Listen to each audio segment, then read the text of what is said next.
ഒരിക്കൽ റബിയോട് ശിഷ്യൻ ചോദിച്ചു, അബ്രാഹം അതിഥി സൽക്കാരപ്രിയനായിരുന്നു, അദ്ദേഹത്തിന് അത് സന്തോഷമായിരുന്നു, തമ്പുരാൻ കൂടെ ഉണ്ടായിരുന്നത്. ഏലിയ പ്രാർത്ഥനയുടെ മനുഷ്യനായിരുന്നു, പ്രാർത്ഥനയിൽ അദ്ദേഹത്തിന് ഏറെ സന്തോഷമുണ്ടായിരുന്നു, യാവേ ഏലിയയുടെ കൂടെ ഉണ്ടായിരുന്നു. ദാവീദ് എന്നാൽ ഭരണകർത്താവായിരുന്നു, ഭരണത്തിൽ അദ്ദേഹത്തിന് ആഹ്ലാദമായിരുന്നു, ദൈവം ദാവീദിൻ്റെയും കൂടെ ഉണ്ടായിരുന്നു. എന്നിട്ട് ഗുരുവിനോട് ചോദിച്ചു, ആട്ടെ എൻ്റെ ജീവിതം ഇതുപോലെ സന്തോഷപൂർണ്ണമാകാൻ ഞാൻ എന്നാ ചെയ്യണം? അപ്പോൾ റബി പറഞ്ഞു, നിൻ്റെ ഹൃദയത്തിൻ്റെ തീവ്രമായ അഭിലാഷം അത് നീ തിരിച്ചറിയുക, അതിനെ പിന്തുടരുക. ഈശോ പറയുന്നു, നിങ്ങളുടെ സന്തോഷം പൂർണ്ണമാകും, ആ സന്തോഷം ആരും നിങ്ങളിൽ നിന്നും എടുത്തു കളയില്ല.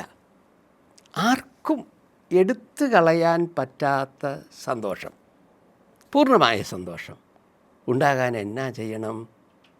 ഫ്രാൻസിസ് പാപ്പായ ആഹ്ലാദിച്ചാനന്ദിച്ചാലും എന്ന അദ്ദേഹത്തിൻ്റെ അപ്പസ്തോലിക പ്രബോധനം അതിൻ്റെ 11-ാമത്തെ നമ്പറിൽ പറയുന്നു, ദൈവം ഒരുവനിൽ ഒളിപ്പിച്ചു വച്ചിരിക്കുന്ന സവിശേഷമായ സിദ്ധികൾ അത് തിരിച്ചറിയുന്നിടത്താണ് വിശുദ്ധി. വീണ്ടും അദ്ദേഹം 32-ാം നമ്പറിൽ വിശദീകരിക്കുന്നു, ദൈവത്തിന് ഒരുവനെക്കുറിച്ചുള്ള സ്വപ്നം അതവൻ മനസ്സിലാക്കുന്നിടത്താണ് വിശുദ്ധി ആരംഭിക്കുന്നത്. എന്ന് പറഞ്ഞാൽ ഒരുവൻ്റെ നൈസർഗികമായ കഴിവുകൾ അവൻ കണ്ടെത്തുന്നിടത്താണ്.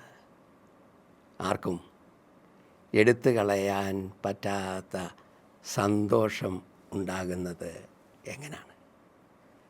ഇതിൻ്റെ ഒപ്പം തന്നെ ഈശോ പറയുന്ന ഒരു കാര്യം കൂടെയുണ്ട്, അന്ന് നിങ്ങൾ എന്നോടൊന്നും ചോദിക്കുകയില്ല.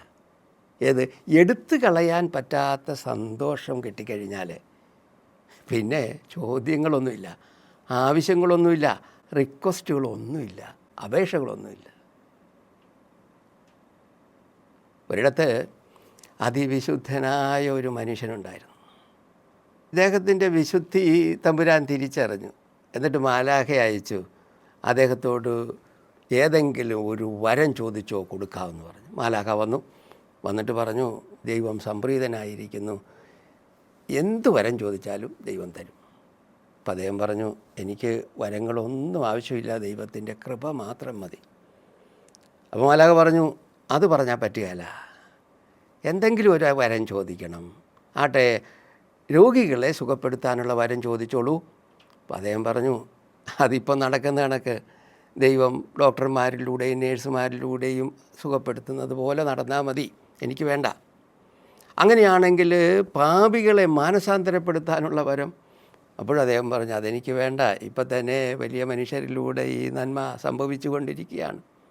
അതുമല്ലെങ്കിൽ അത്ഭുതം ചെയ്യാനുള്ള വരം, അതും അദ്ദേഹം നിഷേധിച്ചു, എനിക്ക് വേണ്ട. പക്ഷെ മാലാഖ നിർബന്ധിച്ചു, എന്തെങ്കിലും ഒരു വരം ചോദിച്ച് മേടിക്കണം, എങ്കിലേ ദൈവത്തിന് തൃപ്തിയാകുള്ളൂ. അപ്പോൾ അദ്ദേഹം പറഞ്ഞു, അങ്ങനെയാണെങ്കിൽ ഞാൻ അറിയാതെ എന്നിലൂടെ മറ്റുള്ളവർക്ക് നന്മകളെ ലഭിക്കട്ടെ. അപ്പോൾ മുതൽ അദ്ദേഹം നടന്നു പോകുമ്പോൾ അദ്ദേഹത്തിൻ്റെ എതിരുവശത്തേക്ക് വീഴുന്ന നിഴൽ വീഴുന്നിടത്തൊക്കെ പുതുജീവൻ മുളയ്ക്കാൻ തുടങ്ങി. നിഴലിൽ തൊടുന്നവർക്കൊക്കെ സൗഖ്യം കിട്ടാൻ തുടങ്ങി. നിഴൽ വീഴുന്ന മരുഭൂമികളൊക്കെ ഉറവകൾ പൊട്ടിമുളയ്ക്കാൻ തുടങ്ങി. എന്നാൽ അദ്ദേഹം ഒട്ടും അറിഞ്ഞിരുന്നില്ല. എനിക്ക് ഒരു വരവും ആവശ്യമില്ല. ഈശോ പറയുന്നത്, ആർക്കും എടുത്തു കളയാൻ പറ്റാത്ത സന്തോഷം, പൂർണ്ണമായ സന്തോഷം ലഭിക്കും. പോരാ, അപ്പോൾ നിങ്ങളൊന്നും തന്നെ എന്നോട് പിന്നെ ചോദിക്കുകയുമില്ല.